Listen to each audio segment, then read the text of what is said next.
Good afternoon. Our next speaker, Thomas Reid, has for 2 decades been collecting evidence with regard to a generational abduction case involving his family. This is an encounter of the 4th kind, and it remains one of the strongest cases ever professionally investigated. This is a well-respected family in Connecticut, and Tom will be talking about the evidence in his family's case, the fact it was brought before the United Nations, and he will address the question, UFO, friend or foe. Let me welcome to the stage Mr. Thomas Reid. Appreciate it. Well done. Can everybody hear me okay? No. Is this any better? All right. They say a picture says 1,000 words, and with that I have about 67 slides. We have an awful lot to get through in 45 minutes, so I'm going to be moving pretty quickly. What I think is important, that our case is very, very involved. It's very well organized, investigated, documented, and with that I tend to focus a little bit on the documentation first and maybe slip a little bit on what actually took place because it's so much to talk about. So I'm going to give you a little synopsis first, and then we'll get into the documents, and then we'll kind of circle back around. In 1966, my family had a horse farm in Sheffield, Massachusetts. There was about 80 acres. We had a couple of different accounts, 66, 67, and 69 actually, that although it involved our family, there were a lot of locals, there were a lot of mockery, if you will, in school. My parents owned a restaurant, so there was a lot of talk, and a lot of people in the area also knew of this, but we were the family where this actually took place. Several years later, my mother remarried in '72 to Howard Reid, who was an attorney with political aspirations, and it saw that with the help from a friend, Robert Bleckman, who was an attorney, and also in time the public relations director for MUFON, who organized the symposium in 1992 where our case was mentioned. There were a lot of people there. Stanton Friedman was there, Bud Hopkins and a few others. But with that said, that was pretty much what we thought was the end of it. It was put to bed at that point. And then in 2009, my brother was coming home from a movie, and where there was an orange ball that he saw from his car. He followed it for a while, lost some time, and with that, officials came out, those with backgrounds in law enforcement, the STAR team, MUFON investigated it, along with some private organizations as well, where they found radiation, magnetic fields. There was a lot of trace evidence with that. So that's what fueled our case and how I'm standing in front of you today. So with that, I'd like to move along since we have an awful lot of slides. I want to talk about the official reports. There's polygraphs, radiation, magnetic fields, physical evidence. Again, we'll touch on the 1960s accounts a little bit more in detail, our belief and understanding. To have a clear picture, this is actually my family. Every single one of them has had something to do with this. Marion, my father Howard is no longer with us, my mother Nancy, myself, my brother Matthew, and my son Chance, who's here today. My father, and how this got to the UN, ran for office, and although he lost his first run, he was elected to office with the help and support and backing from Christopher Dodd. And today there's actually a proclamation in the city of Bridgeport that recognizes October 6th as a local recognized holiday for our family. Robert Bleckman, who would eventually take our case to the UN, again, came into the picture later. I have a couple of slides here where you can clearly see these letters are to Robert, and not only what do I find that interesting, I think I want to share that with you, is that off to on the other slide, you'll see where not only was the UN discussing possible sightings, but they got into actual abduction phenomenon. Again, this is kind of the lineup of speakers that took place in the UN Symposium, and you can see there some of the speakers, and many of them are still speaking out today. Again, I'm going through some of this early. This is a MUFON journal from 1989, which talks about Robert Blechman, government harassment. Off to the right is an article by MUFON as well that talks about the Reid case and the UN and the connection there. And of course, just some documents that my father handed down to me on top that are dated 4 days after the UN address, and we're going to circle around to that later. It was also investigated by Officer White. Officer White verified the evidence, the radiation, the magnetic fields, and has been supportive to this day. This is some of the notes that he made. The compass would spin in circles when on the roof of the vehicle. The compass was affected when held up to 2 feet away. The second anomaly in evidence was the extremely high amount of radiation. I verified all material and findings in an extraordinary encounter with an unknown powerful force. Debbie Cobble, who many of you may know, the book Intruders was written about her. She was also called in and filmed the anomalies, and she's written some testimony as well. This is the STAR team, if you will, in MUFON CMS, which also points out the radiation and magnetic fields, which I think is very important. An email to us about, again, the anomalies. What happened in '66? My brother and I, what we remember more than anything was the feeling, this vibe. We talk about when there's a full moon, you can stay out longer, you can have that extra drink, you have that energy. You don't know really where it comes from, but you feel it. If you were to triple that to like 3 moons, add in a little anxiety, and then this barometric change in pressure that we felt, almost like being maybe in the middle of a hurricane where it's lighter, but something's wrong, your body senses something's wrong. That's what it was like at first. He was on the top bunk, I was on the bottom bunk, and next we knew we had these silhouettes of figures, if you will, and we were at the top of a staircase. I remember looking down through the stairs, thinking, you know, why aren't we going down the stairs when we just walked across alongside the stairs? We were sandwiched. There was a figure in front of me. There was a figure behind my brother. And it was like the ground just changed beneath our feet, and we were at the corner of our property line. That's the top right corner that you see there, which was probably several hundred yards from our home. There was an engaging, calm feeling that we felt. They moved very slowly. And what I'd like to do, since we are short on time, I think I'm going to actually play an insert from my mother. This is one of the first times she's spoken out in years. Hopefully you'll hear this okay.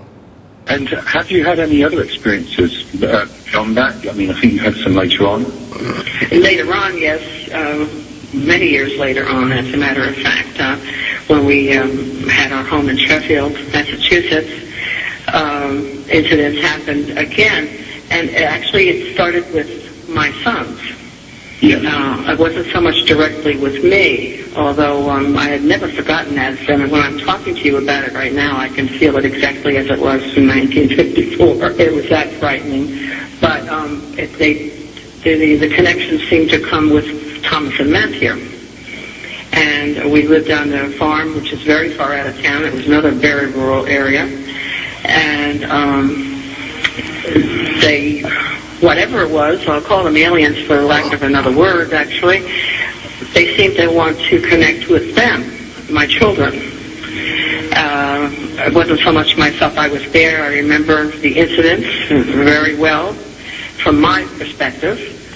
Thomas and Matthew, of course, were intricately involved in the incidences, so they have the more details than I do. Mine was...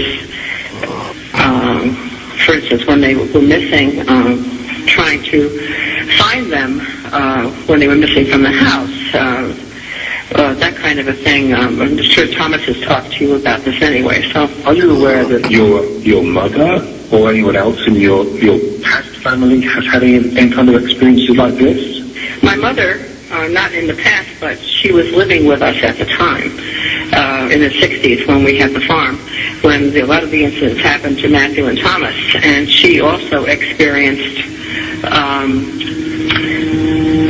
some of, especially when we were riding back in the station wagon, that incident. My mother was there and very much involved with that. Okay, that was a little lengthy, but I wanted to hear it from her voice rather than me try to relay that for her. This is actually the area that we walked through. Actually, my son and I went back there about last year, and I showed him where this happened. The shot you're seeing with my brother and I in the bottom, we're actually standing on a rock that we ended up seeing later on. When we were taken to this area, we had never been there before. We weren't allowed to ride up there. We were not allowed to be there. It was too far from the home. If we took a horse and fell, my mother couldn't have found us. So this was the very first time that we actually saw this area, and that plays a part in this too. When I walked down that path with my brother in 66, we had passed this rock, and then there was this wishbone tree, which I spent a lot of time with an illustrator putting this together. That is pretty much what we saw. The light underneath it was added in only because we didn't want the picture to be too dark. It was fairly dark that night, but that is what we came upon.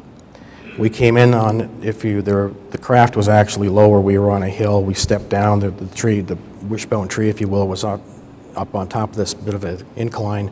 We walked down. We came in on it at about the 6-inch mark. There was a figure about the 11-inch mark off to the right, and we were brought inside this area that basically was about a 15 by 15 area. My brother was standing in the hallway. If I can move this mouse, maybe. He was here. I was brought in further back. I didn't see him at the time. I was brought by him. It almost appeared as if he was sleeping, standing up. There was a figure next to him, and I was brought up to the front of this darker area. It was very muggy, very, very dark. And at that point, I kept looking back for my brother to, being I was worried about him. He was a couple years younger than me. But there was also a comfort, I think, that came with knowing he was there. There was a shot that was shown. It was basically a willow image that has been symbolic to our family ever since. This is what I looked at for minutes, I believe. The tree was moving. There was light coming through it.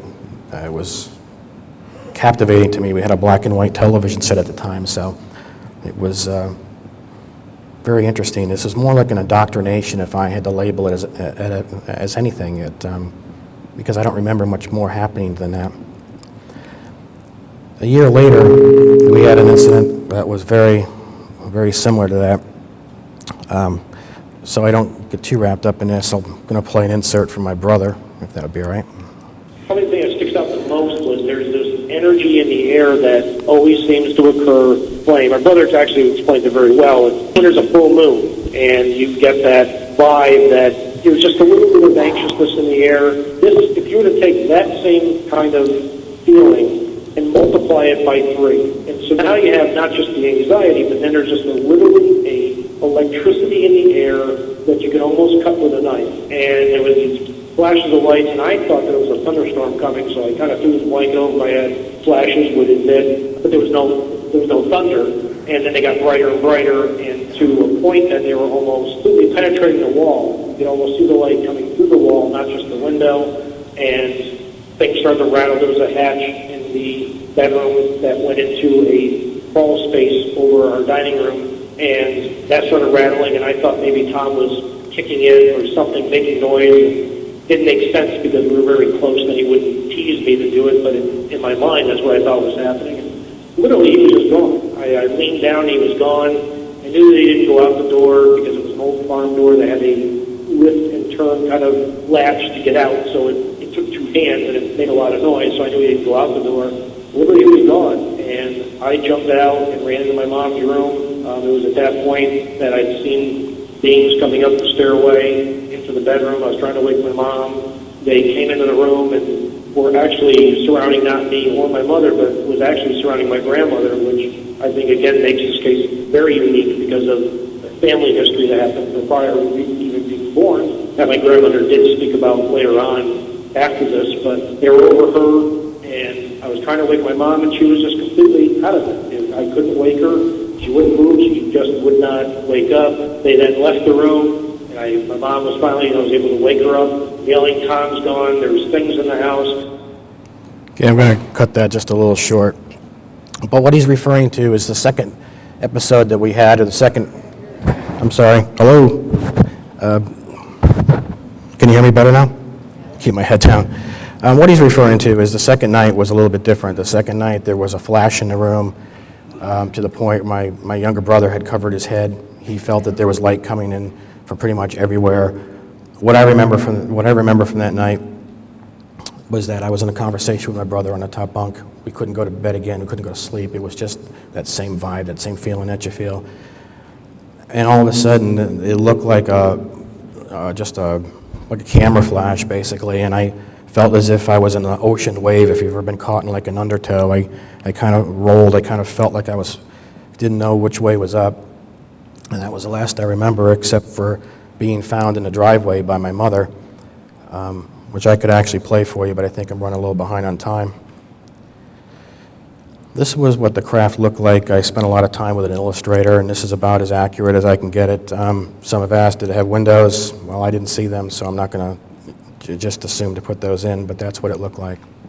It looked like a rounded turtle shell is what it looked like, tarnished. It wasn't that polished silver. That's what we saw. We first thought it was a big pile of dirt because it's dark out. Again, that was the layout. And and this is a collective effort between my brother and I from two different accounts.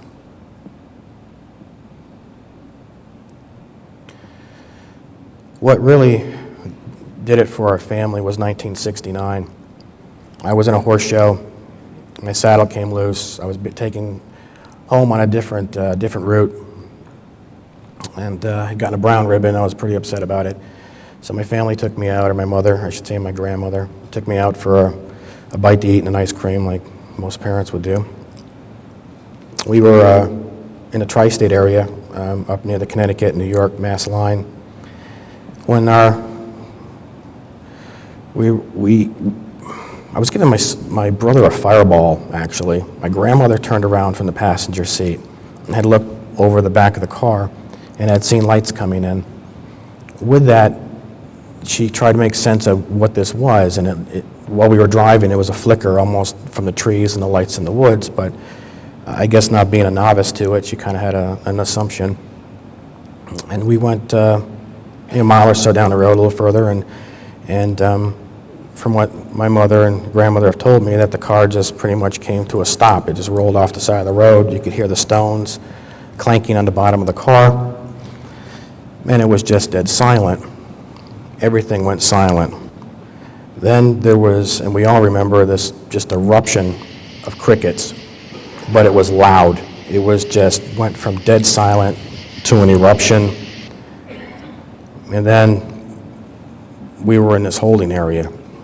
That's how fast it was. That's all we remember. I wish I could tell you more about what happened. I was walked out. This figure came in about 5 feet or so, and I walked up to it. The earlier accounts seemed to be more of an indoctrination, softer. This was a little more barbaric, if you will, or I should say fast-paced. It was harsh. I was taken out this door.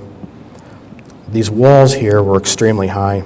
It came to a sharp T. I took a left, and I was held or escorted along by my left arm.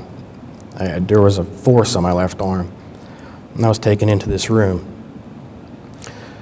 When I came into this room, there were these figures that were extremely disturbing. There were two at the bottom of this table that I was to sit on at the time, not lay on, but sit on. So I slid up on it. It was actually very low. I do remember that. Tables were like bronze, too. I remember that. And this is, again, an illustration that is really the best way that I can get this across to you on what it was like. As you see, I'm sitting there. Before that happened, I was actually upright. And I had this creature here had turned its head. These are pretty much to scale, but they were basically off to the right. I had jumped off and gone out this opening, which was very bright. I had come into a large, open, intersecting hallway that looked like a Y.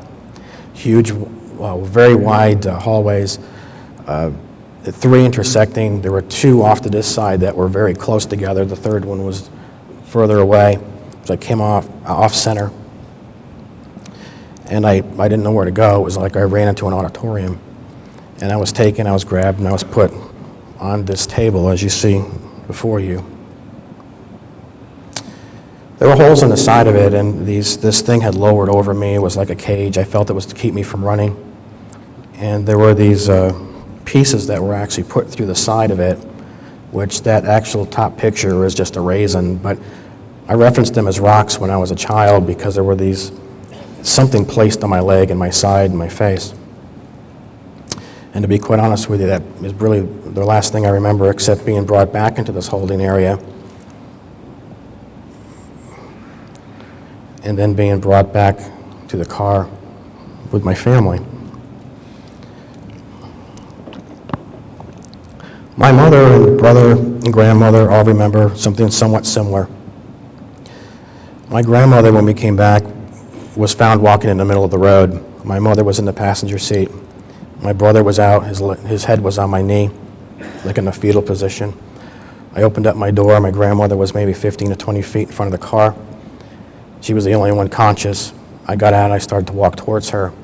She was in disarray. She was drifting from side to side, kind of walking aimlessly. I'm sorry, this isn't easy for me. I had caught up to her when she got into this store. She walked in the front door, walked by the clerk. I came in right behind her, and she walked to the back of the store, circled around these bikes and carts and baskets, if you will, and strollers. And I kept trying to say, Nana, let's go. And she wouldn't take my hand. And then she put her hands on a stroller, like you see there, and she started to push it back and forth as if there was a child in it. The only thing I can make of it. Finally, she took my hand, came around the back side, and I took her out to the car. And my mother was conscious at that point, and we drove home. This is what I sketched when I was 9 years old, on top left. The other is an illustration, obviously, that was done by Cliff Springfield, who has spent a lot of time on it with my family. And it's as accurate as we can be. We don't remember the feet. That was just put in there, but everything else is pretty much what we remember. We're not sure if it had 2 arms or 3 arms, but the illustration that I made when I was a child looked like was hairier, but that's the best that we can come up with without over-speculating or going too far with it. We don't think it's anything more than just a large spider.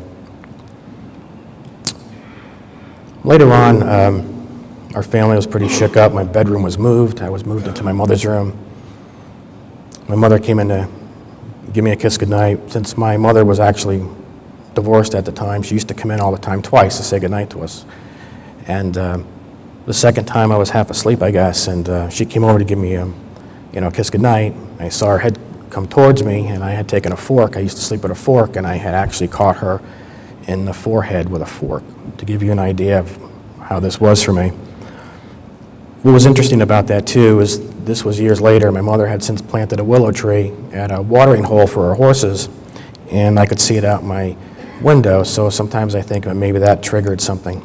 Not sure why I did that, but the sketch that I drew on the bottom left actually hung in this classroom. This was a sketch that I saw in '66 as I tried to reproduce what I saw in the craft. And the reason I did that, my first day of 4th grade, I had gone into school. The teacher asked me to take my seat, and I looked on the wall, and there were all these sketches from children from the year before. This is the first day. And they were green men from Mars and different spaceships and so on. And I said to the teacher, they're not green and they're not from Mars. And she asked me how I knew that. And Of course, she didn't believe a word of it, but anyway, that's where that sketch hung, which is in Roswell today.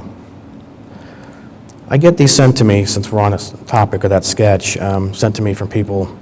This was from a woman in Portland who drew this when she was in school. This is another shot from actually the Officer White's front yard, oddly enough. One of the things that Robert Blechman did in the early years was he investigated sightings and those cases that were validated or had value or were considered to be somewhat serious. This was 7 miles from her home in August of 1969. This was another one 35 minutes from her home. This is also a CE3. And again, there was an awful lot of talk in our neighborhood. There were people that came into my mother's store who would whisper things and mention that something had happened to their family. And of course, the ongoing fights, if you will, in school that I had. I'm going to play something from about 1954 from my mother. Hi, Nancy. How are you doing? I'm fine, thank you. How are you? I'm very, very good. Thank you so much for being willing to come on and talk a little bit about your experiences. Okay. What I'd really like to do is talk about the 1954 experience that you had. And do you think you could just start off by describing what happened? Yes, we were in Maine, taking my brother up to the University of Maine, and we had stopped over at Moosehead Lake, which is pretty far up in Maine. It's a pretty rural area, very rural Maine. And actually, it was a normal day up until we went to bed, and I was awakened sometime in the early morning hours.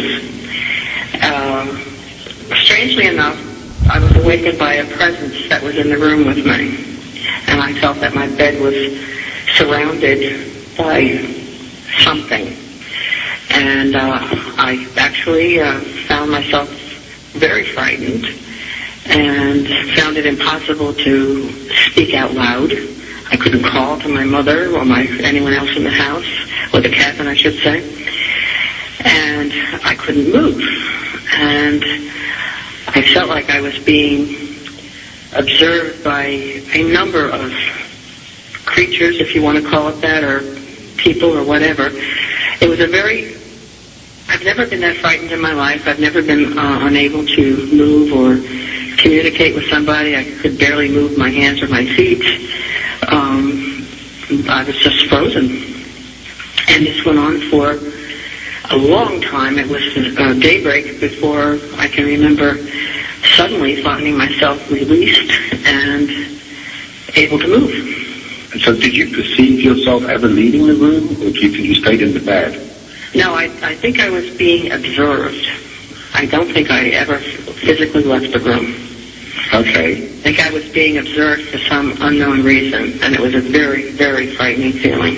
1954, just jumping back, because I forgot to mention something to you, my girlfriend had ridden up to Maine with us also, and she had a similar experience the same night that I did, so I was not the only one.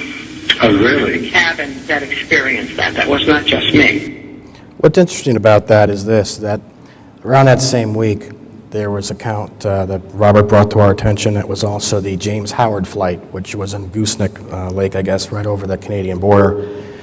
And this is the kind of work that Robert started to do. Now I'm going to get into what happened and how we got to the UN.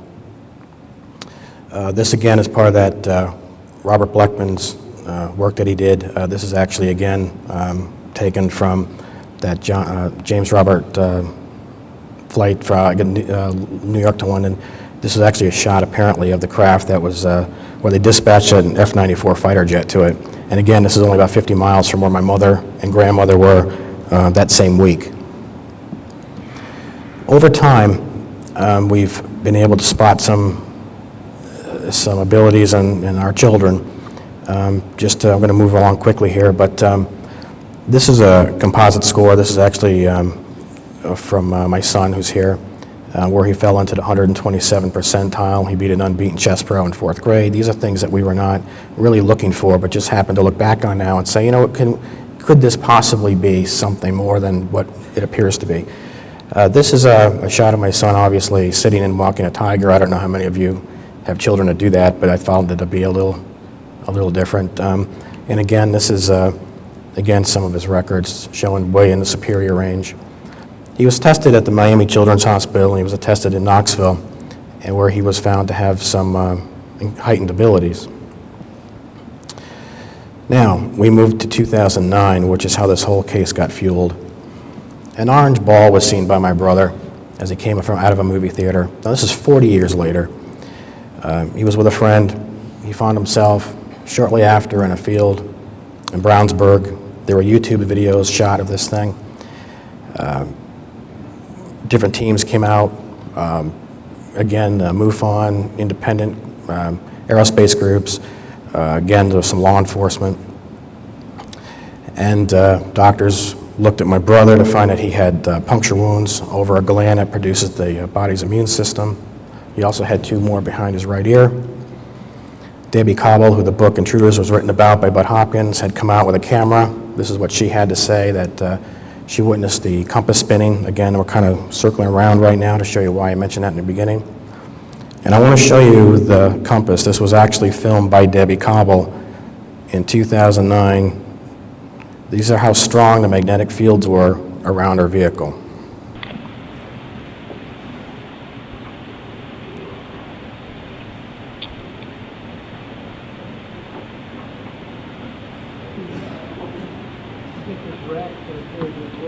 Oops.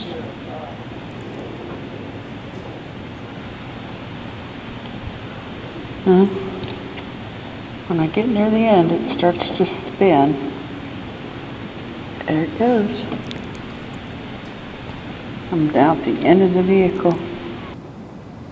Now, why I think that's important is that if you look into or look at the studies that have been about the electromagnetic fields and the pulses around the brain, you can actually cause hypnotic state by these tuned ELF, these low frequency ELF.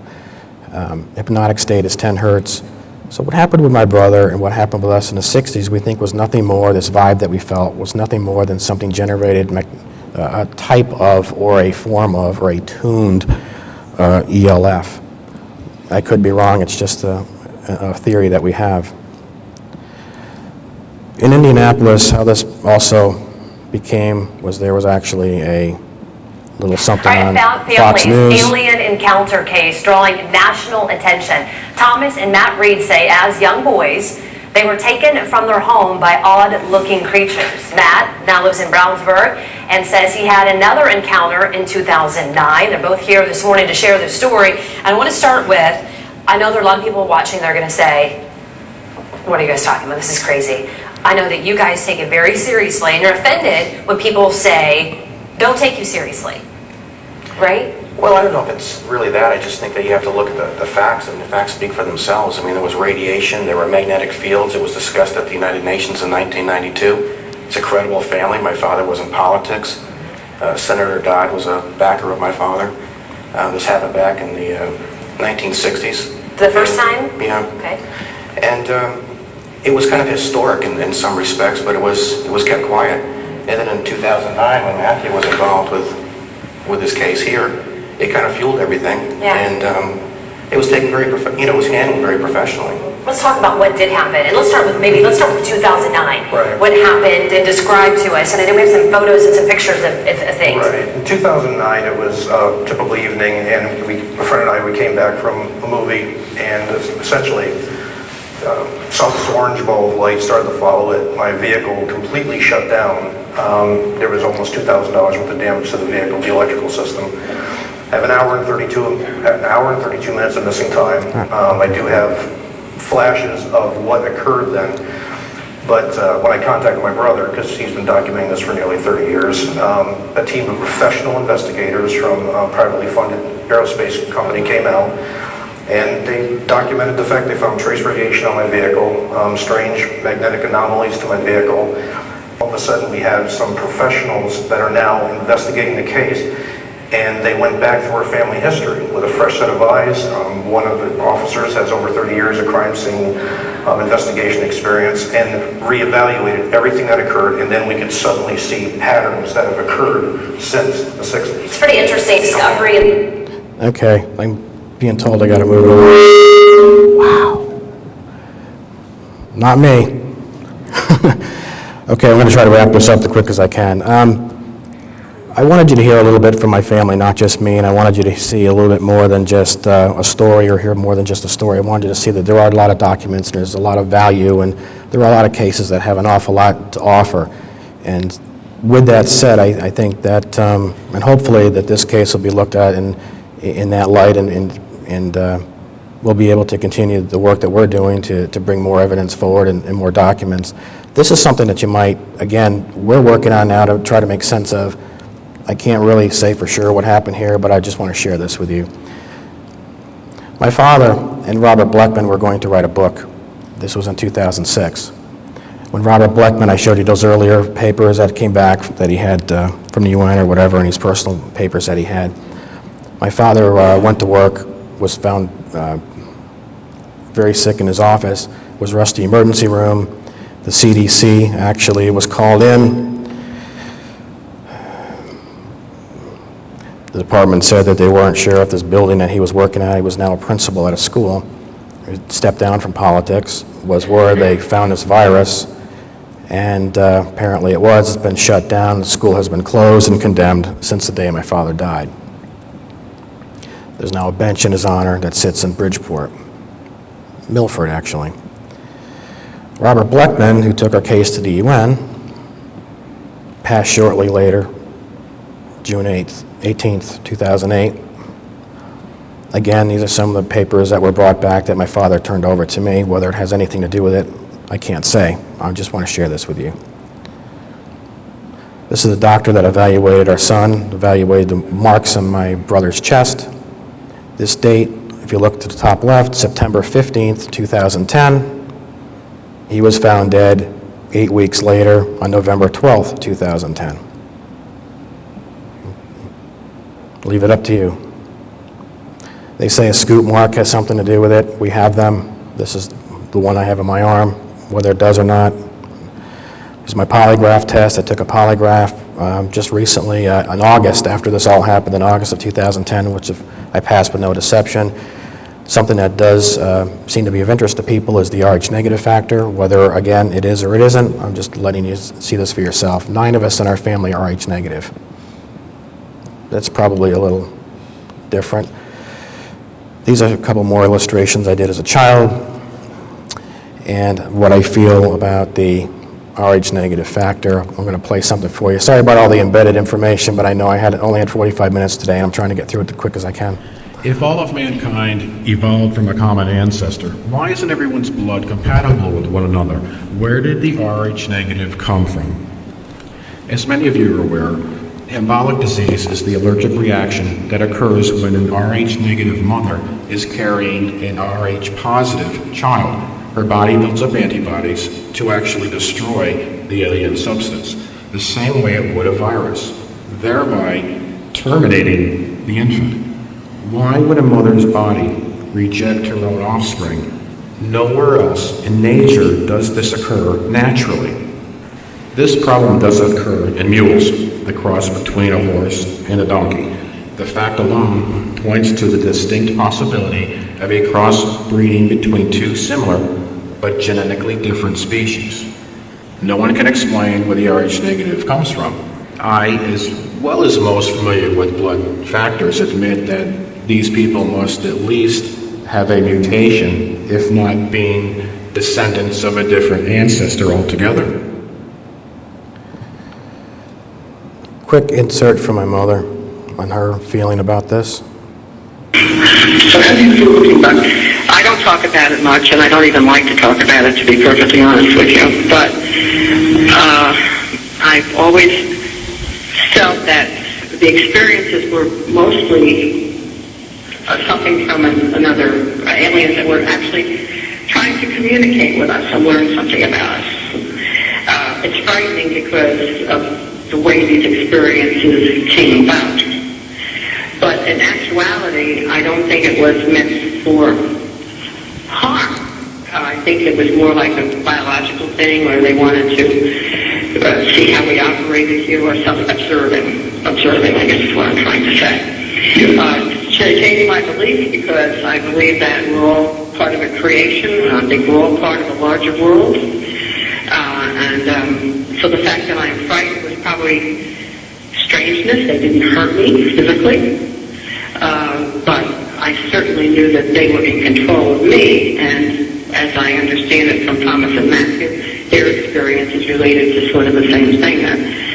So they wanted to find out something, I think, actually, and maybe they did. It's odd that it follows our family. That's a very strange thing. But it has, and it's been going on and off since 1954, which is a lengthy time. It's I'm an old very old lady, and I can remember it like it was yesterday. So. Okay, I think I obviously have to wrap this up, but with what I've shared with you, our feeling is that man was originally Rh negative, and that perhaps that's why, in our family anyway, there's a genetic need for something, that there's maybe an extraction, hormones, something being taken from us that maybe is needed somewhere else. Maybe we were a failed experiment. Maybe our senses didn't develop like they should have. Like, a shark can smell blood for miles away. Maybe there was something that we were supposed to be able to, this unbelievable brain that we have, are we really using it? No, we're not. Why aren't we? Maybe there's something that just did not take off the way it should have. And maybe it was something that, again, we brought out. In closing, under the heading of friend or foe, this is actually, in short, how our family feels about everything. Natural disasters such as the Ice Age and asteroid strikes can cause the extinction of life on a planet and act in a similar manner to the reformatting of a hard drive on a computer, wiping out the old data to store the new in its place. These reformats of life on the planet allowed it to become a breeding ground for the millions of creatures that live here today. The species that live here now are radically different from the creatures that lived here before. For example, a modern bird is on average 8 inches from head to tail, and we accept that as normal. Air creatures before were typically over 20 feet long and had 36-foot wingspans.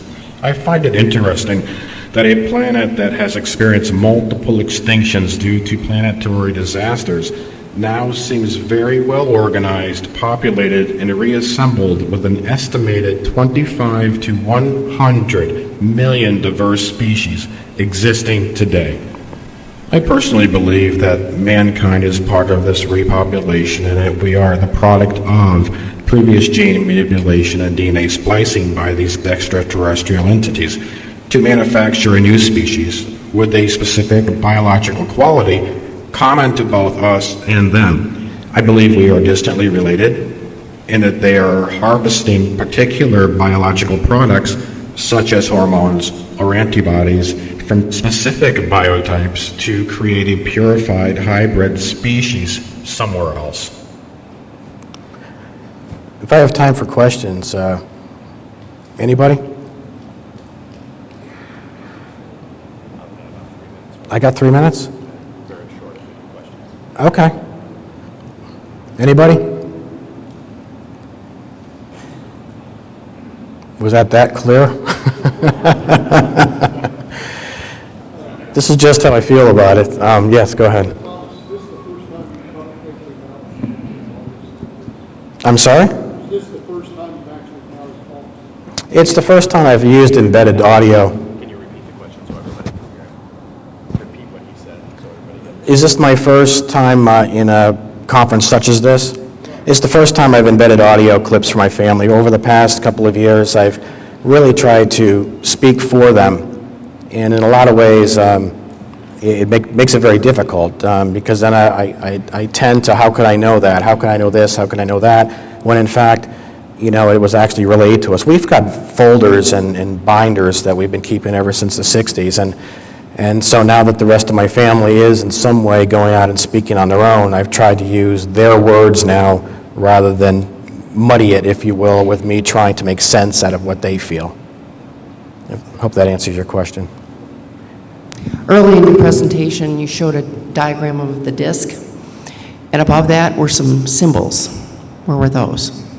Yes, the symbols that when I was younger, I had actually I had gone to an abduction group meeting in Fort Myers, Florida, run by Tim Wilson, who actually is also friends with Debbie Cobble, and they were working on a book, and I was asked to turn these symbols in that I had seen back in 1966 that I had kept for all these years, and they were like F's with dots and C's with slashes, and it's what I remembered, it's what I wrote down, and I had turned them over to Tim Wilson, who had forwarded them to Bud Hopkins back in 1994.